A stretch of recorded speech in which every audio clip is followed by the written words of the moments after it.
Welcome students, keeping quiet poem class 12th के PYQ। जी हाँ, previous year questions में आपका स्वागत है। पहला क्वेश्चन जो आपके सीनियर सेकेंडरी एग्जाम 2015-2022 RBSE में, CBSE 2015, 2017, 2018 में आ चुका है इतनी बार।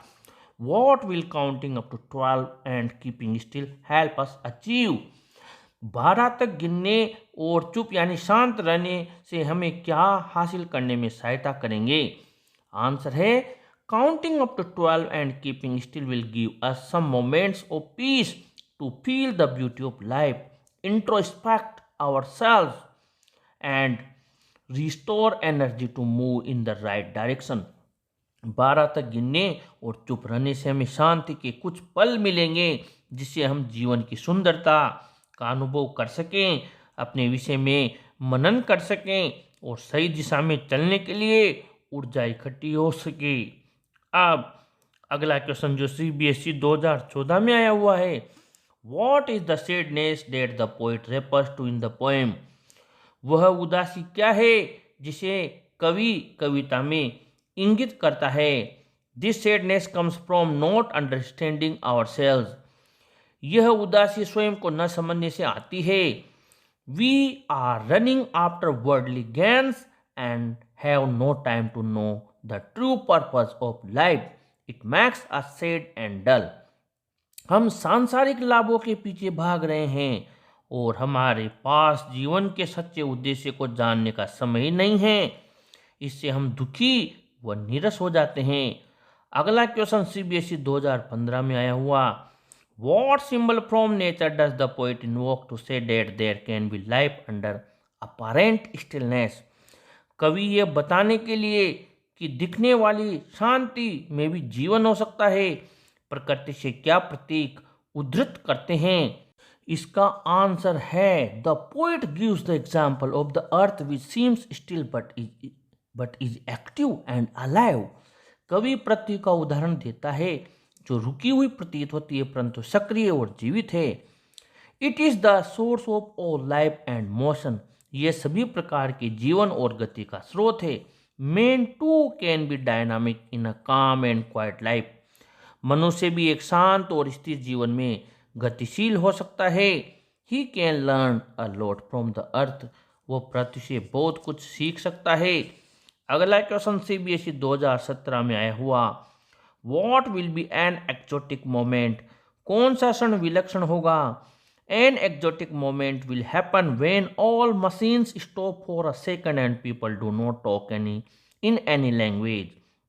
वह विलक्षण क्षण तब होगा जब सारी मशीनें रुक जाएंगी कुछ पलों के लिए और लोग किसी भी भाषा में बात नहीं करेंगे।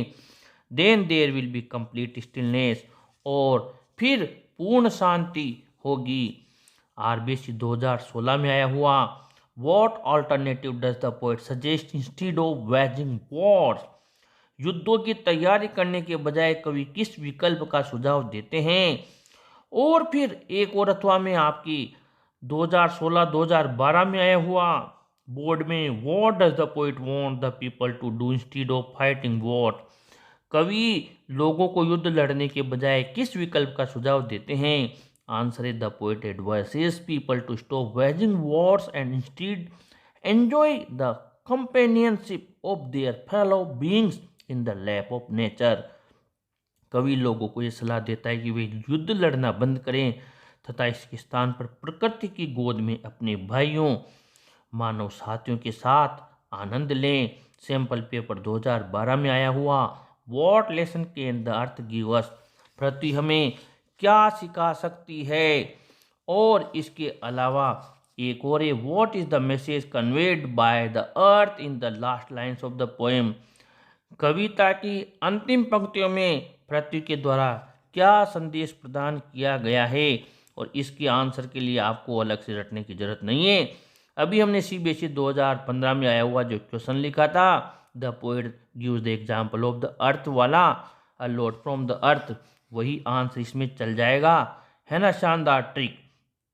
अगला question, how does the poet differentiate between stillness and total inactivity?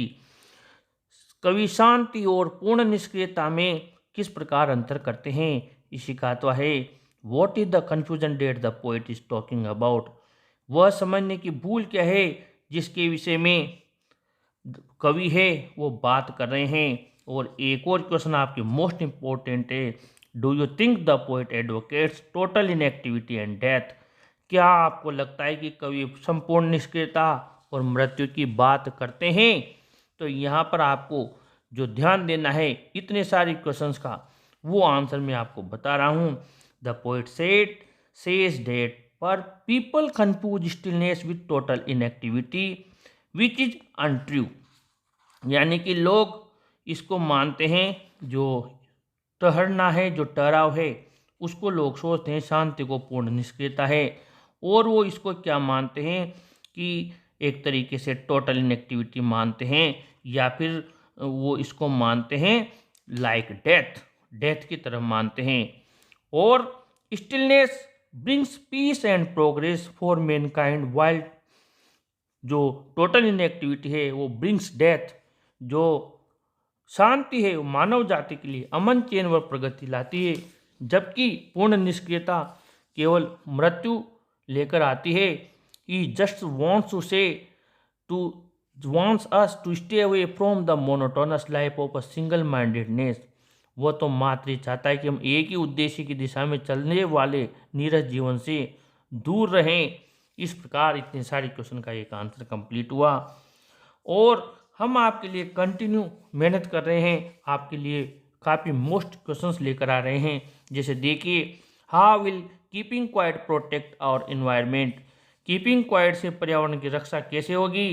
तो आपको पता होगा, ये अभी हमने कहा था युद्धों के बारे में जो होता है इससे क्या होता है, उसी से मिलता जुलता आंसर है। Keeping quiet will prevent wars, pollution and other harms to the environment, because in these moments we will cease our destructive activities and introspect only. शांत रहने से युद्ध, प्रदूषण व पर्यावरण को होने वाली अन्य हानियाँ नहीं होगी, क्योंकि इन शांत क्षणों में हम सभी विनाशक गतिविधियां रोक देंगे और केवल आत्मचिंतन करेंगे। फिर क्वेश्चन आ गया, what is the poet against, why is the poet total against total inactivity, कवि पूर्ण निष्क्रियता का विरोधी क्यों है। तो अभी हमने आपके लिए जो आंसर लिखा था इतने सारे का, अभी लिखा था 3 का, डेथ से क्यों तुलना की है, क्या क्यों पूर्ण निष्क्रियता नहीं मानता है, सारे का मिलाकर वही आंसर इसमें चल जाएगा। फिर आपके एक और क्वेश्चन है, what does the poet advocate in the poem, इस कविता में कवि क्या एडवोकेट करता है। तो इसका आंसर आप लोगों के लिए मैंने बता दिया, जो हमने स्टार्टिंग में लिखा था कि इससे क्या होगा, इन एक्टिविटी से जो हम कुल मिलाकर जो चुप रहेंगे थोड़ी देर के लिए, वो उस बात का क्यों समर्थन करता है। तो इसका आंसर भी आपके सेम है, अलग से कुछ भी नहीं रटना है।